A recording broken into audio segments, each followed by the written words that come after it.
Sa Hunter x Hunter, totoo bang nakakagamit na ng Nen si Hisoka noong Hunter exams pa lang? Ang sagot ko ay oo. Dahil ito ang patunay na gumagamit na talaga siya ng Nen noon.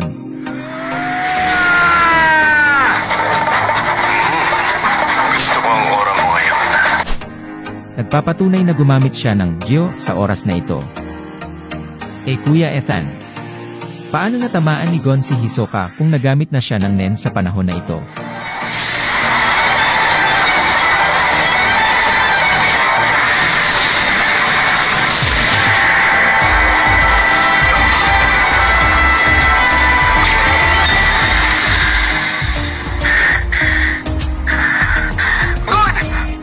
Dito maipapaliwanag ang prinsipyo ng N. Ang N ay kombinasyon ng Ren at Ten.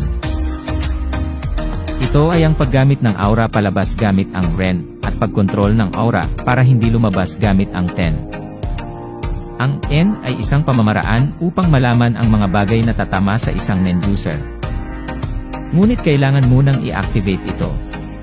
Dahil hindi ito 24/7 na gumagana. At ang N ni Hisoka ay umaabot lamang ng 3 hanggang 4.5 sentimetro mula sa kanyang balat. Kaya posibleng tamaan pa rin siya ni Gon.